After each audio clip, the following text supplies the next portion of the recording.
to it. Then we take it, so we plant in the beginning of June, we harvest end of September, mid-September, early October. Our methodology, we are harvesting and freezing the material. At that point, we have the option to sell it to a processor offsite who will process it into either resin or rosin. Or we have requested the ability to manufacture it ourselves, wash it with ice water, turn it into that final form, and then sell it at that point.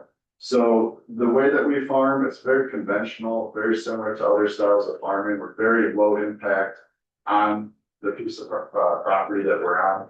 We don't have to set up a whole ton of infrastructure beyond our row crop farming. So it really is a low profile operation.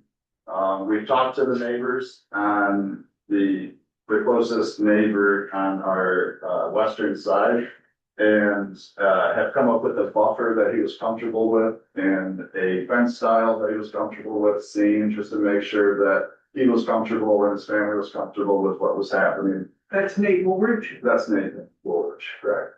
And so we have created a plan that, takes into account what the neighbors are requesting and making sure that we're abiding by the local ordinance and the state regulations that, they require us to keep 90 days worth of security footage on the premises. Everybody who is on the premises has been fingerprinted, has had a background check done on them to make sure that they're allowed to be there as an employee. We're hoping to provide 10+ jobs to the local community. It is seasonal, so it's an influx in the springtime when we plant and the fall time when we harvest.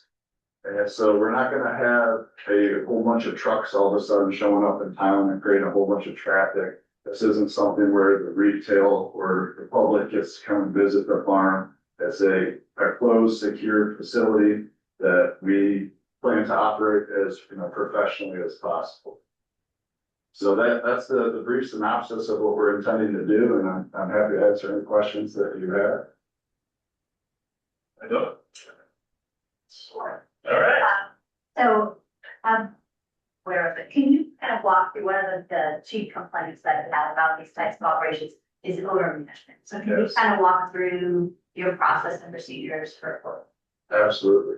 So it starts with a vegetative buffer. What I like to do is to co-plant plants that produce a pleasant smell, marigolds, plants that are going to produce also at the same time that our plants are producing terpenes. That generally happens in the last 5 weeks of flower. So September and October is when we really have an influx of smell. So companion planting plants that are going to produce smell at that exact same time is one aspect. Another methodology that we do is we plant evergreens and larger shrubs around the outside perimeter. That causes air turbulence. So as smell passes, it becomes turbulent and that helps it to disperse. We also put vegetative buffers, so we're not going to plant directly up to our neighbor's house to try to get more distance. We also supply a phone number with a hotline that people can anonymously call at any time to give us a hey at this time. That way we can look and see what's the wind direction at that time. What can we do to improve it? We can also spray beneficial enzymes on the perimeter. Those are commonly used in other agricultural practices to help stop volatile organic compounds, the VOCs, the smells from escaping the property. And so it's a multi-pronged approach. If it gets to a point where these are not happening, the most extreme things you can do is actually set up blower fans around the perimeter that emit a aerosol of essential oils, again, to help mask the terpenes that are coming off the cannabis plants.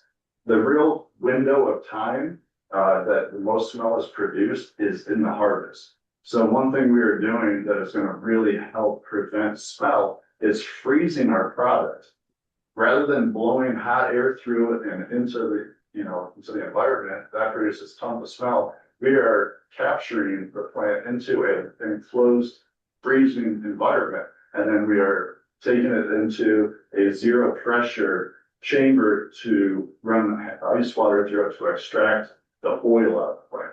So not having a very long drawn out drying period and harvest window really shrinks that most powerful smell period to a much tighter window. So I know we are neighboring to a cannabis farm that has its own protocols to try to, influence the odor, and we plan on communicating with them and working with them as well to maybe we can bring best practices to help each other too. So it's as multifaceted as we. Thank you. One of the other items that was mentioned was that, for sanitation and waste management, that you bring all the wastewater off-site. That's So correct? we don't produce any wastewater. Or maybe describe how the washing facility works within Yeah, the trailer, because one thing that it did say in the proposal was that transported off-site or composted. And so I would think if it was composted, then that's not off-site, and that might have an over issue as well. Correct. So So that was my question, I should have.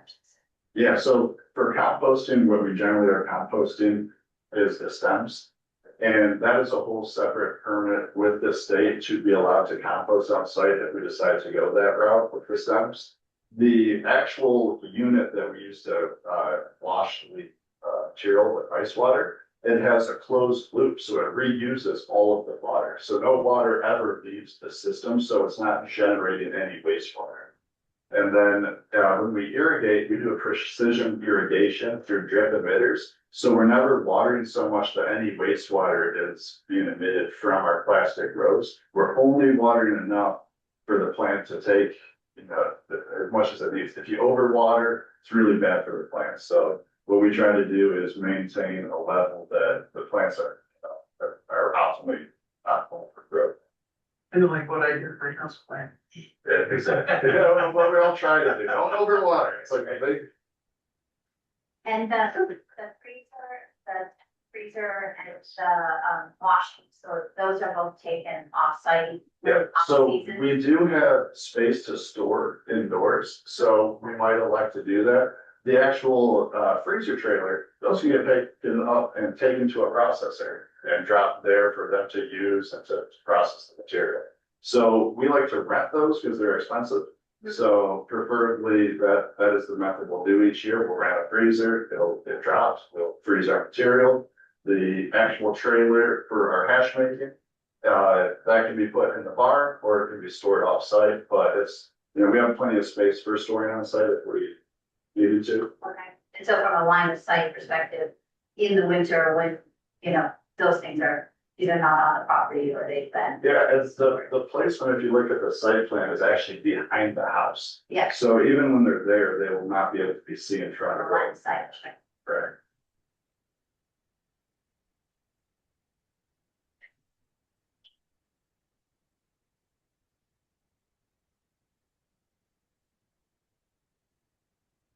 Given the size of the lot, are you guys thinking about a future expansion, but you're only using a small portion of Well, we are bound by being a tier 11, we can have 100,000 square feet of canopy.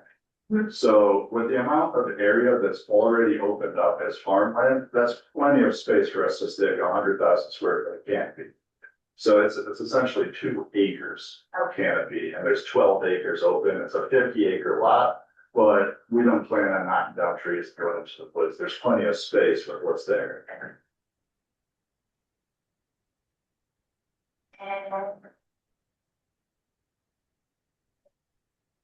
And this is what the existing. They're already. It was part of the cannabis operation that's across the street. And they wanted to plant there, and I don't remember what the issue was, but there was some issue where they were told they couldn't. And so they only developed the portion on the other side of the street. I believe the issue at the time was the neighbor where Nathan currently resides, Yeah. who's our neighbor on the west, was not pleased with the Matthew operation. Shippey, I think his name was. So that's what has changed since then. Okay. And then one last question, and I'll let you guys, go there. You mentioned also in the proposal of future solar integration, Yes, yes.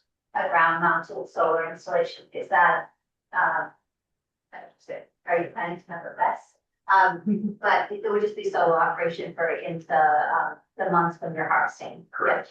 That's one of our biggest power draws. It's really the bell pump that's gonna be drawing power. Okay, and it would just be sort of just the solar, not any type And of. we have a battery storage. No battery storage. Okay. Oh, Yeah, part of this is because this is recorded and other folks in town can hear the questions and your Sure. responses, so we just wanted to make sure that we're kind of covering all these points, so. yes, no battery storage. Hear it.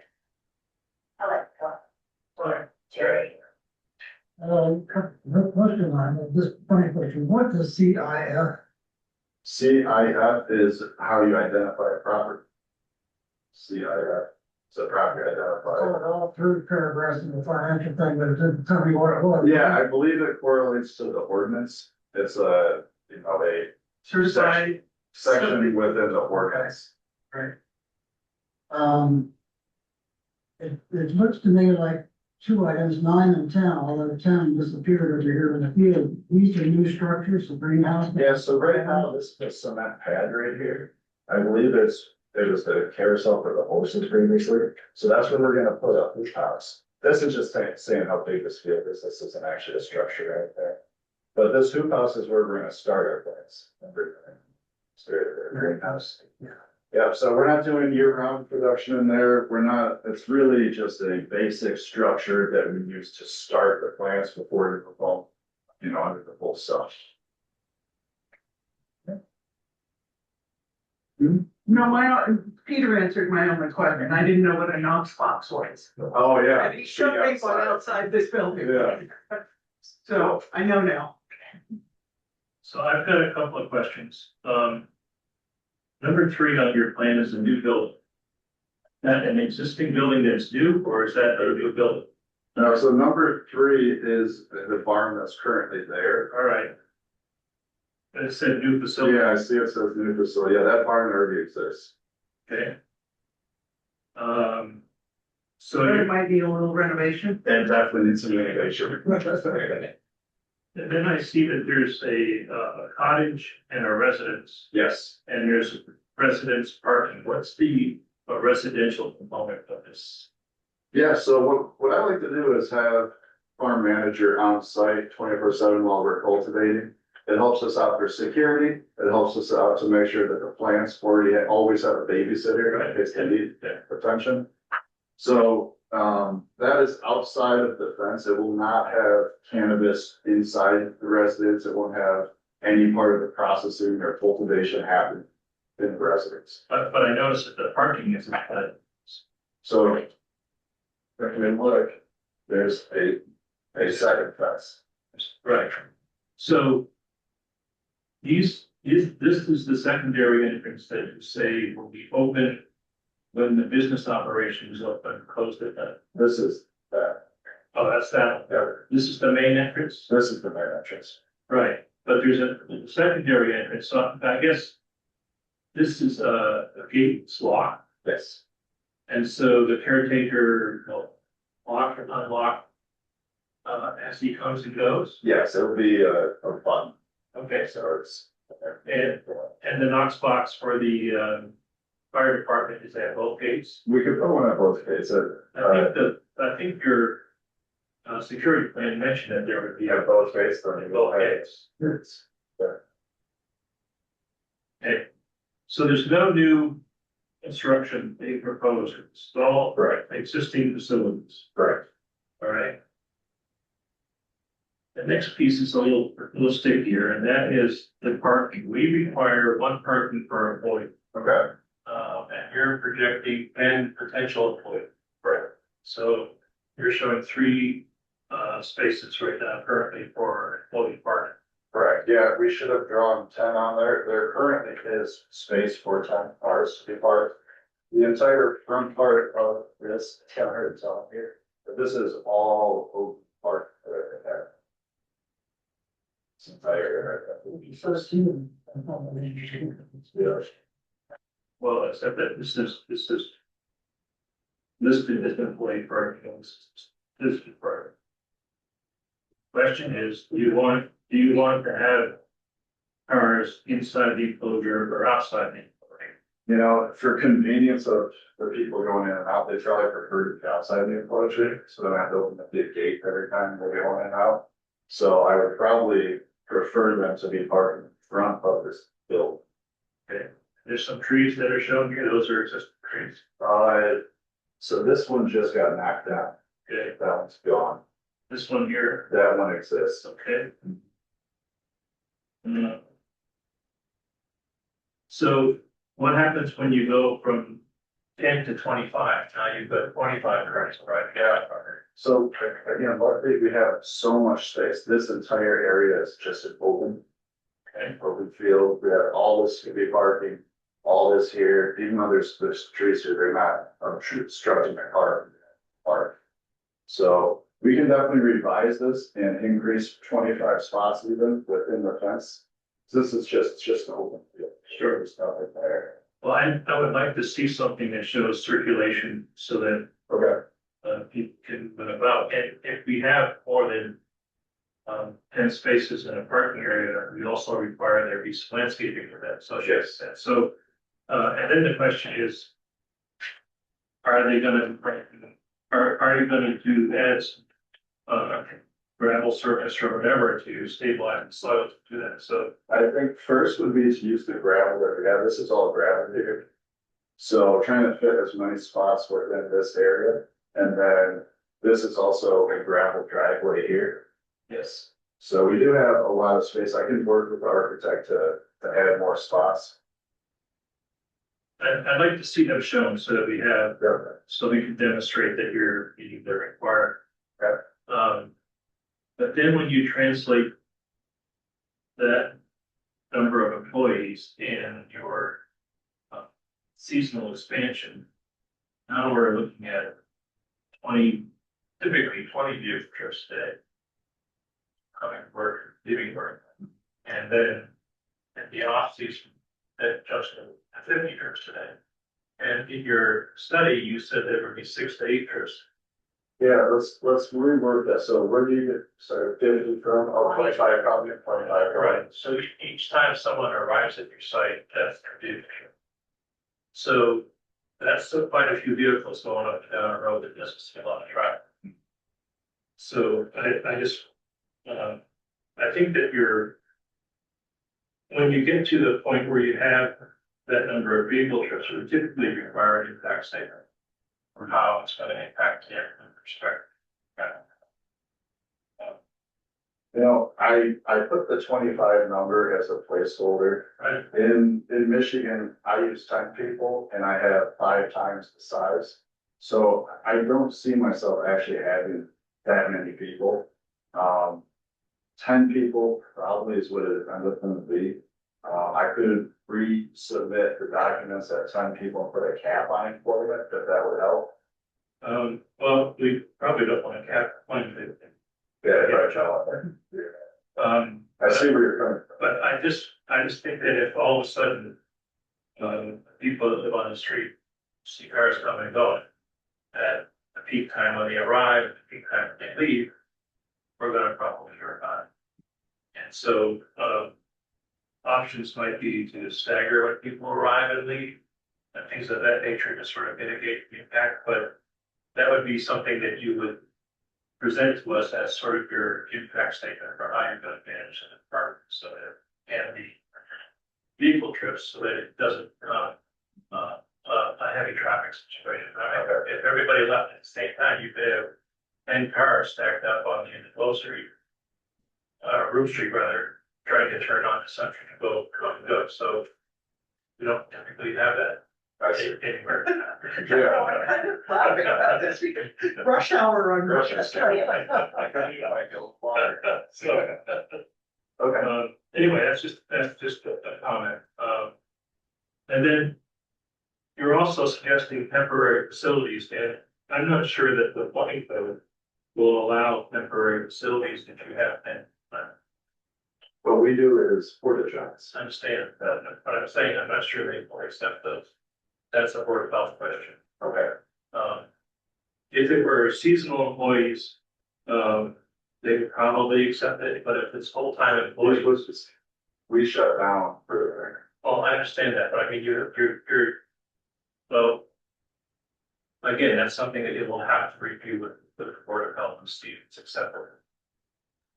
Because you may need to provide, some facilities, either in the house or. So There are 6 bathrooms. Right, right, so I mean, you could possibly include a way for that there to be that, and then up them when you have a bump in what. So I just wanted you to be mindful of that, because I'm not sure that the building inspector is signing up on a Right. plan that is relying on temporary ordinance for sanitary facilities. Yeah, and if you have to use the bathrooms in the house, you need, what is it, the Title 6 or Title 5 or whatever. Well, The septic has to be inspected. Right. Which we did pass. Oh, good. Oh, you already had that done? Yes, I did. and the load for an office is less than the load for a house. And if the house has 6 bathrooms, it must have been, Well, right, well, it's based on It's got better, a lot. I know, but, 3 bedrooms, but 6 bathrooms. so the only other thing I would suggest you do on this plan is to show us where you anticipate solar might go. Okay. Because if you were to add the solar later on, you'd have to come back to us for an amended permit. Okay.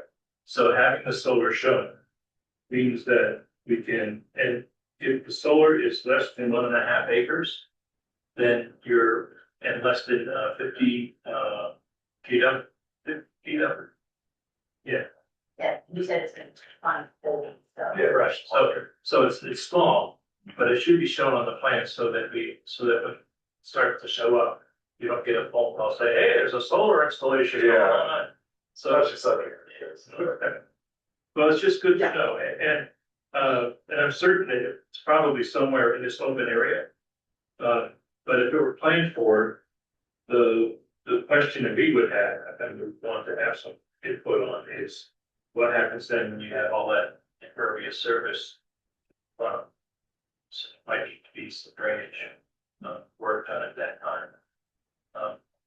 So if you could show the solar, show the parking, and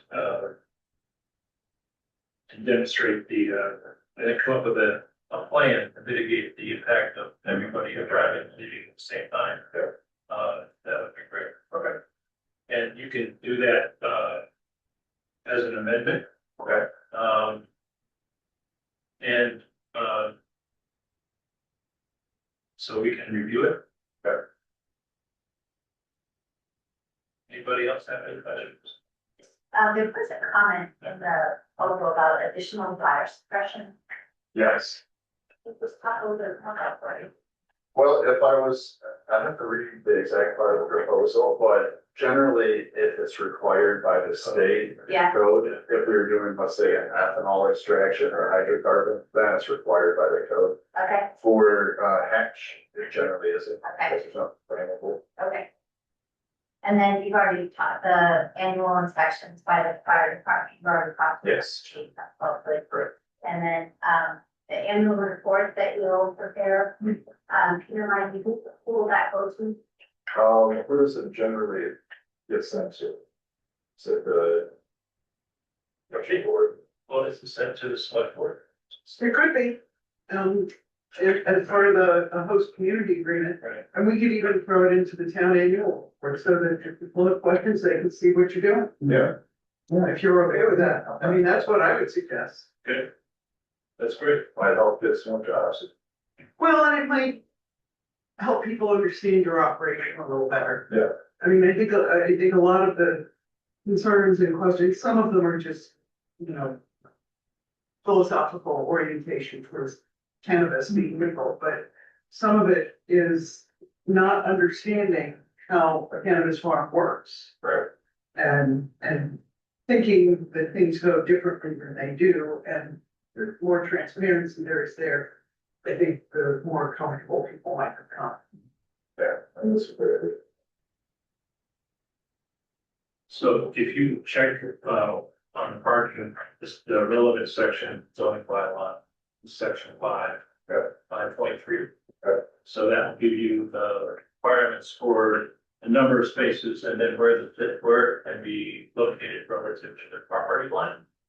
Typically want the parking 20 feet off the boundary, just kind of provide some kind of edge and buffer. And I know it's all existing right now and it's all gravel, so if you need to use that space in the front for your parking, as long as the parking is off the street and they're not backing onto the street to come and go, they're probably be fine. Of course, you're at the very end of the road, so who's going to be coming? Yeah, It's true. that's one direction. So maybe that's not so much of a concern. So let's get a plan that shows the space is required. Right. If you want to use the space behind the building as designated as overflow parking for a seasonal bulk, it probably does not need to be developed beyond just people parking if you'd like to do the concert.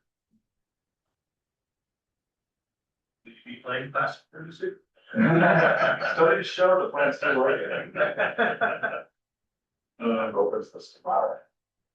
And then the house is probably a temporary structure, but you guys want to check with the building inspector to see the requirement for a permit for that. Generally, there is. They know the size. Even, so in my experience, I've always had a 4 in my house. And he's gonna also want to see the permit for the fence. Yes, he always had a full permit, that's right. So you mentioned that you had worked out what the fence is gonna be. Can you share with us what it's gonna be? Yeah, sure. So personally, I don't really like a chain link fence with barbed wire. I think it doesn't look like a blind when you do that. So what I like to use is a deer fence.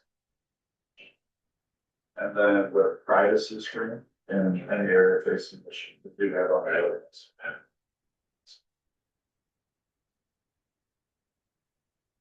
So it's gonna show.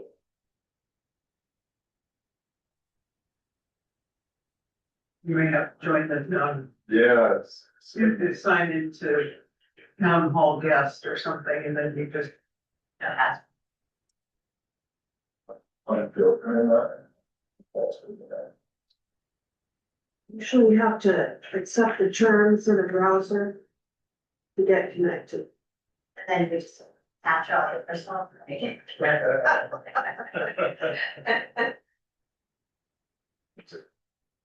Exactly what the deer fence would post, yeah. So it has a farm look to it, and then we put the green privacy screen and I replace it, right? Okay. Yeah.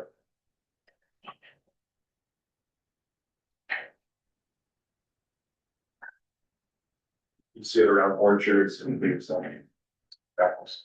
So, all right, so I think that the things we're looking for is a location where you're in future solar. Oh. Um, there you go. Yeah, that's true. and, Parking. Parking. Traffic. parking and a traffic plan in terms of how you're gonna manage those trips per day. Okay. Then I don't know how we want to handle sanitary facilities, that's really not our bailiwick, but you might. I have to do that for state, right? See that. Well, with a state bank or local board, you can call, Ellen DuPont, Ellen, I have no. and she's the chair of the board of health. Okay. And just tell her you have a question, and if she refers you somewhere else, call it. Yeah, she'll know if they're allowed. She'll know off the top of her head. Yeah. I think for farm employees, there typically are there is some provision if it's a temporary situation. But at the same time, I feel like it'd be better to have the house an option. Or it's. Well, it's Voice that. Yeah. Well, and typically that's the key thing actually is the ability to wash your hands, everything, so. You might be able to get by with some hand washing stations outside if you want to rely on hands for their sanitary use. But I would encourage you to think about that, like, anybody else have any questions or comments?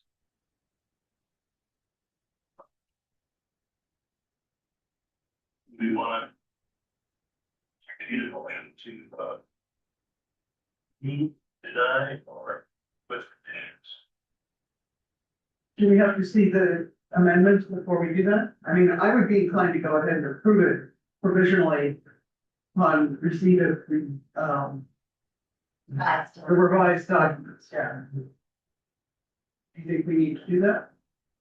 I think that, these adjustments really are, not gonna impact plan per se, they're gonna be additional information on the plan. Yeah. Yeah, okay. The only piece that I can think of that would require additional input would be the solar piece, but if we approve the location and it's shown, when he pulls the permit, put the solar panels in, that's the time to do the engineering design for the drain loop. That would be required at that time. Yeah, But I'd be allowed to elect the location on the roof now. It is a southern facing roof with mountain tree blocking it, so it wouldn't add any impervious area to the land. sure. So would make increase from, It wouldn't increase that, right? And yeah, again, that's allowed by right. Do that at any time. When it becomes standalone, it's a separate structures. So my intention before this was to put it on the roof. So if there is a nice roof there. Is there enough room area? We have more than one, I'm not sure if you've been there, but there's about 3 houses all attached to each other. Looking at this, size D7, so there's a piece of the existing barn, and then the front of the house, is all south facing. It's big, sure, it's about a 4,000 square foot house. No, I'm sure that the dimensions on the barn are pretty. Yeah. yeah, I would think that would be better solution. Yeah, did you say ground mounted, then, then the yeah. lower frame? Yeah, say roof mounted. Roof mounted. Roof mounted solar. Cause that takes away a lot of cost. So 50 by 22. That might get you to do that. Lots of room. Yeah. Facing south.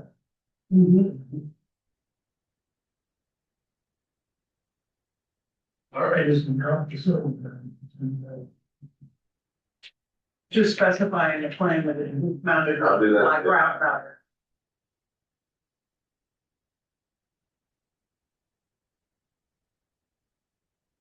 and I believe at that point, if you're gonna do, and you put some panels on the ground to get clear capacity, it'll be so small that it won't trigger any additional requirements. All right, well, I'm glad to talk about that, that's. Okay. I would move that we approve the special permit based on the discussion that we've had tonight. So approved conditions, Yeah, What's that? that's in favor, I, yes. So we have, here, we have 60 days, or 65 days, 64, no, that's 65. Days to, file a decision with the, I'm sorry. town clerk. If you can get us the revised drawings in the meantime, Yes. then we can include those as part of their. Are there, so our conditions are, Parking and trail. that we were gonna require, demonstration of parking of 25 places. A traffic plan that will, stagger arrival and departure times.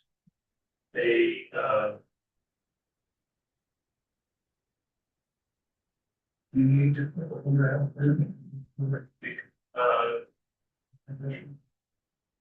You have to do it, confirm that. He's gonna have to do a permit. He's gonna do that. The annual report will be submitted to the select board. And, future solar will be on existing constraints. Okay. Yeah. All right, very good, thank you. Congratulations. Thank you. It's been a long process for you, I know. Honestly, it has, I really appreciate it, that's it all. Looking forward to it. Very good. So I don't want to feel like what? Well, it looks like when the snow melts, we'll be here, so. Like May. Yeah. Sort of, Yes. That makes sense. It's not. We had snow in April. yeah. Consider it, so hopefully we can start putting the plants in sooner. Gary. That's next step. The ground must be unbroken, doesn't it? Yes. Yeah. Basically. Good luck. Thank you. And then so Jimmy Studley. Jimmy Studley, and then. So, just so you know, the process, after we file with the clerk, there will be a 21-day period for anyone who wants to. And there's an appeal, clerk will notify. And do that appeal process requires someone, file something in your land enforcement. That's it. Our lawyers told me it's land court for other things. Well, the applicants have a choice. So I'm sure I'll get the architectural drawing done by the end of next week. Okay, good. Timeline wise, if it's 65 days from today, is that the required amount? I just put. It's the maximum. Maximum. It's deadline. We have up to 65 days. If we have the information, we're gonna have a meeting, on the 4th of February. Okay, So if I have the information before then, and I can meet with the board in a public meeting and we can review that the additional information has been provided. Then we can sign off on. I'll do it by then, and then it'd be the end of February for the end of the period for someone to, okay, that works too. Okay, great, thank you. Right. Thanks for your lesson. Scud Lewis, S is in Stan, C is in cat, B is in zebra, U, S E Z, U, D, L, O. Potion. Yeah, Z silent. It's remarkable when it's, imagine it's not there. There is a fabulous, Polish butcher in, South Deerfield. Pekarski's sausage. Yes. Wonderful. I was just asking someone earlier today. about that. Great beef and other stuff. I just cut up a bunch of sausages. They're hot Italian, they're super hot Italian sausage and pepper. Great, but They're super hot, you can get it bulk or you can get it lengths, you get maple. and yeah, all sorts of different flavors, they have all sorts of different varieties. But my son and I like super hot Italian sausage, and then we make a dish with sauteed peppers, garlic, farro, kale, or collards, or some other green. The one dish meal, and it's absolutely And fabulous. she posted it on the website, available. Lots of class, and they never looked up. That's very. It's about a 40-minute drive on the other side of here. You go through Ashfield and Conway, and then And if you like, beer, Treehouse Brewery, so if you just go, it's kind of like famous Ashford Treehouse, it's right here. Huge brewery, yeah. you don't like living in the country. Right. Everything's about 30 minutes, so you used to it. Yeah. Well, and it's a pretty 30 minutes. It's not 30, and it's a bumper to bumper on a highway. Different. Yeah, driving through the woods, looking at little bubbling brooks, that kind of thing. And it seems like the roads are really well taken care of. Although they have to be. Yeah. It's, well, we get a big storm. They have to clean them off, because if they don't, we're gonna get another big storm, and then it's a bigger mess to clean up. Yeah, that's what I thought.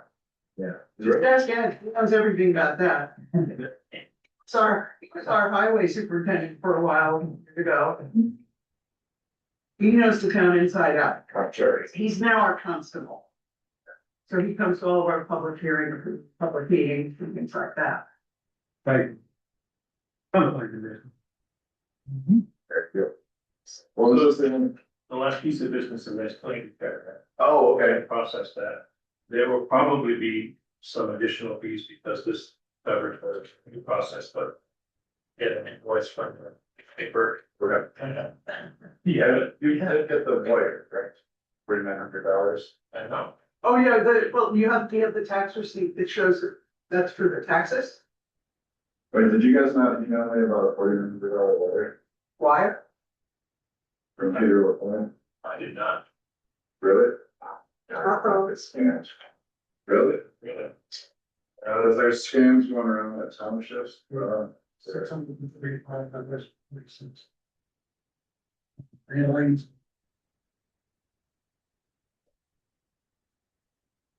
Really, there was some.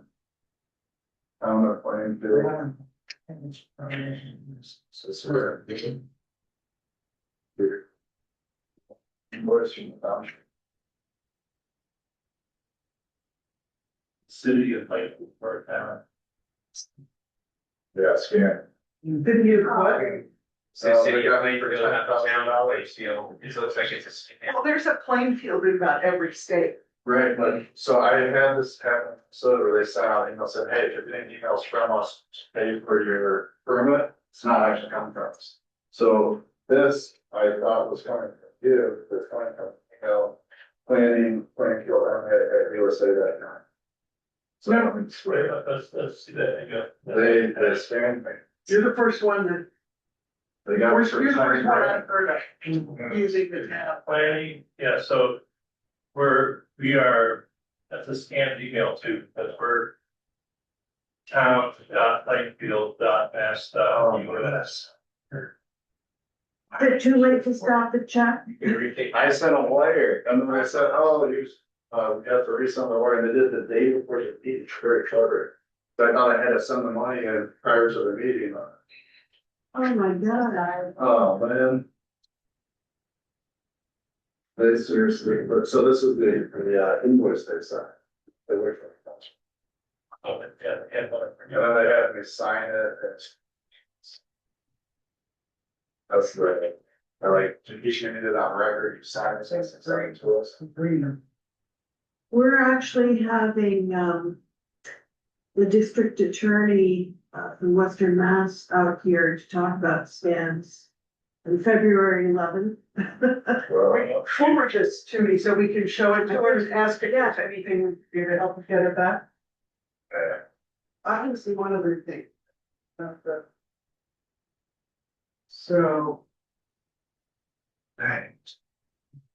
I'm sorry, goodness. I'm glad you mentioned that. Yeah, well, I saw a try, I'm like, more money, I just did you.